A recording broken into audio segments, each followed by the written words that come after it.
I have a dream. I'm happy to join with you today in what will go down in history as the greatest demonstration for freedom in the history of our nation. 50 years ago, a great American in whose symbolic shadow we stand today signed the Emancipation Proclamation. This momentous decree came as a great beacon light of hope to millions of Negro slaves who had been seared in the flames of withering injustice. It came as a joyous daybreak to end the long night of their captivity. But 100 years later, the Negro still is not free. 100 years later, the life of the Negro is still sadly crippled by the manacles of segregation and the chains of discrimination. 100 years later, the Negro lives on a lonely island of poverty in the midst of a vast ocean of material prosperity. 100 years later, the Negro is still languished in the corners of American society and finds himself an exile in his own land. And so we've come here today to dramatize a shameful condition. In a sense, we've come to our nation's capital to cash a check. When the architects of our republic wrote the magnificent words of the Constitution and Declaration of Independence, they were signing a promissory note to which every American was to fall heir. This note was a promise that all men, yes, black men and as well as white men, would be guaranteed the unalienable rights of life, liberty, and the pursuit of happiness. It is obvious today that America has defaulted on this promissory note insofar as her citizens of color are concerned. Instead of honoring this sacred obligation, America has given the Negro people a bad check, a check which has come back marked insufficient funds. But we refuse to believe that the Bank of Justice is bankrupt.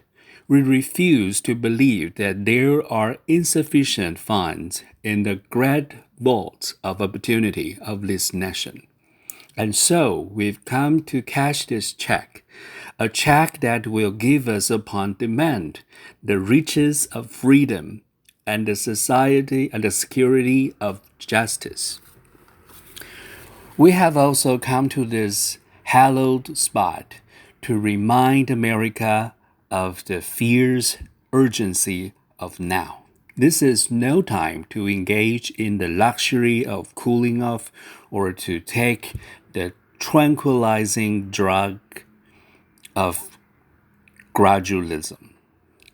Now is the time to make real of promises of democracy. Now is the time to rise from the dark and desolate valley of segregation to the sunlit path of racial justice. Now is the time to lift our nation from the quicksands of racial injustice to the solid rock of brotherhood. This is the time to make justice a reality for all of our God's children. It would be fatal for the nation to overlook the urgency of the moment. This sweltering summer of the Negro's legitimate discontent will not pass until there is an invigorating autumn of freedom and equality.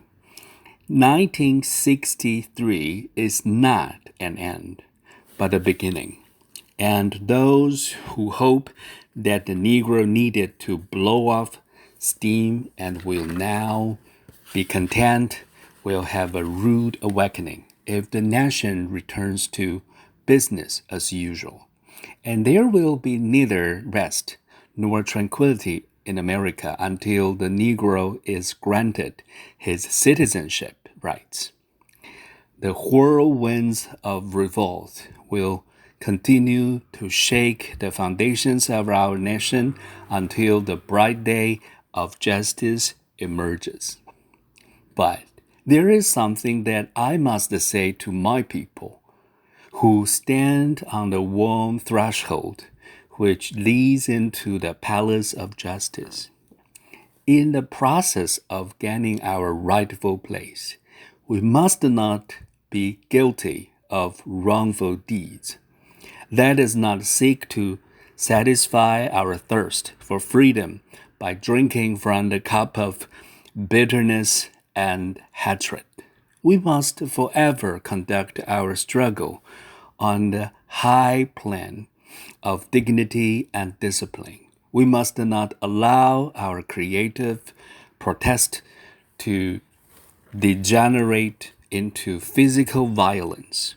Again and again, we must rise to the majestic heights of meeting physical force with soul force.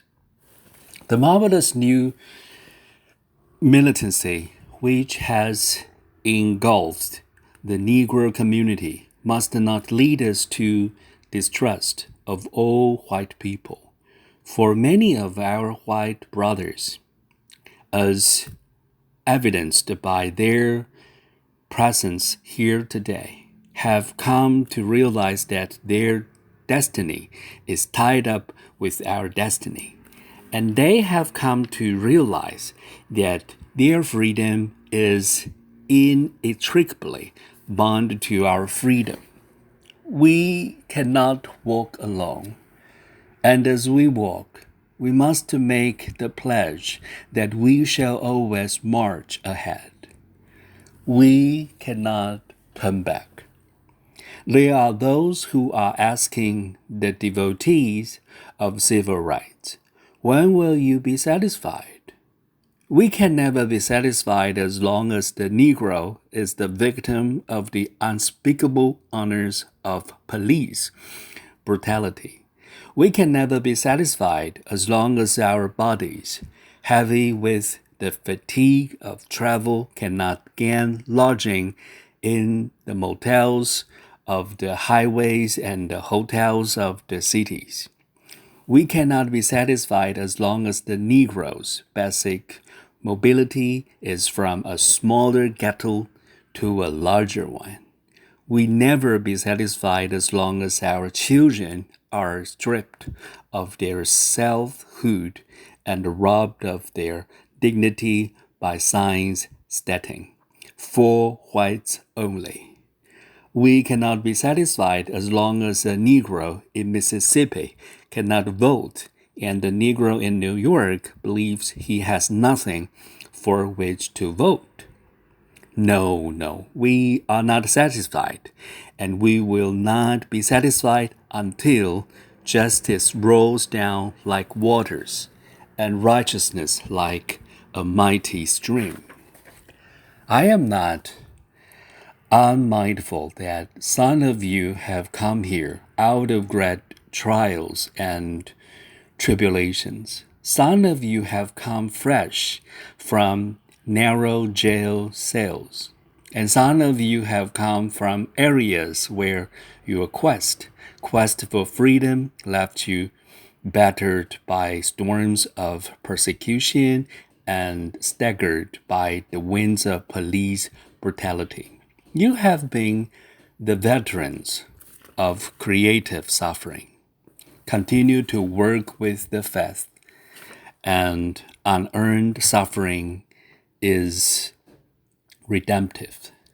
Go back to Mississippi, go back to Alabama, go back to South Carolina, go back to Georgia, go back to Louisiana, go back to the slums and ghettos of our northern cities, knowing that somehow this situation can and will be changed.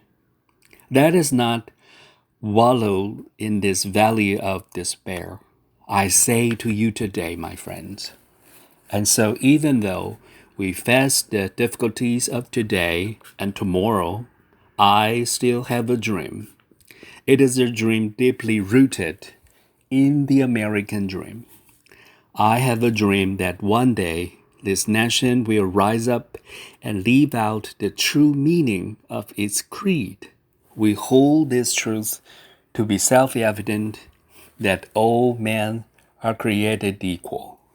I have a dream that one day on the red hills of Georgia, the sons of the former slaves and the sons of the former slave owners will be able to sit down together at the table of brotherhood.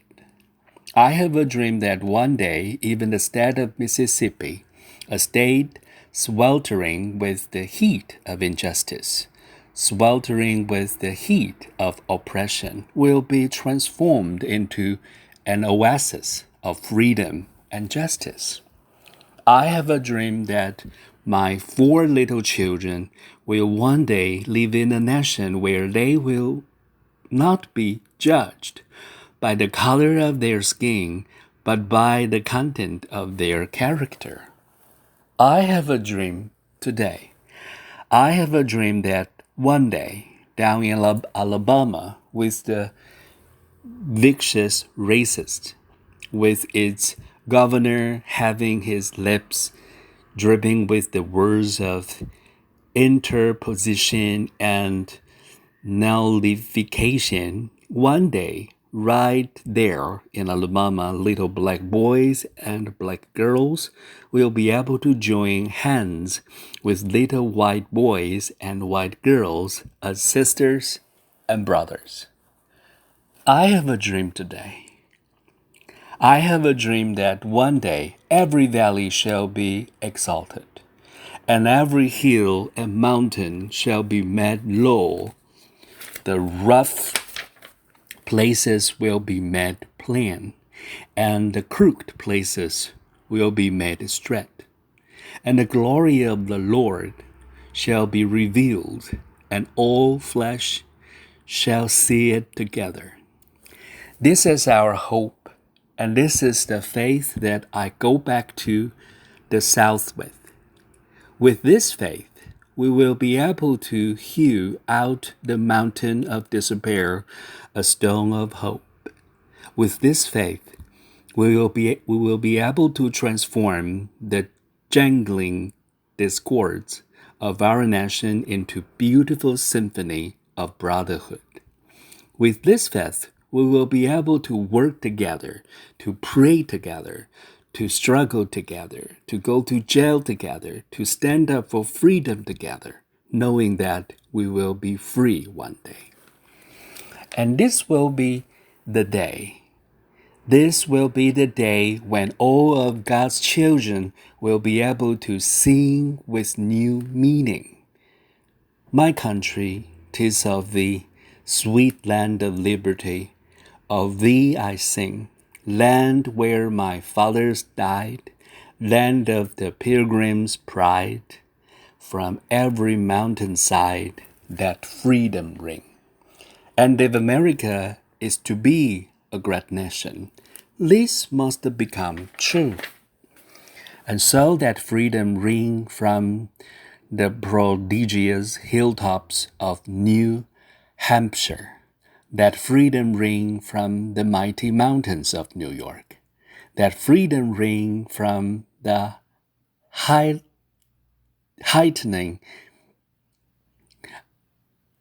Alleghenies of Pennsylvania, that freedom ring from the snow-capped Rockies of Colorado, that freedom ring from the curvaceous slope of California. But not only that freedom ring from Stone Mountain of Georgia, that freedom ring from Lookout Mountain of Tennessee, that freedom ring from every hill and molehill of Mississippi, from every mountainside that freedom ring.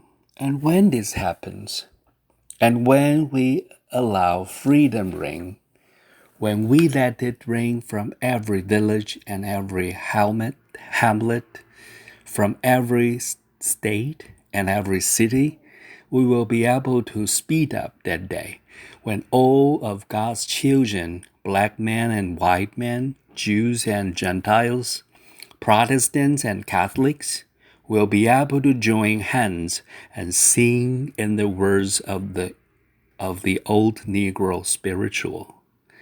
Free at last, free at last. Thank God Almighty, we are free at last.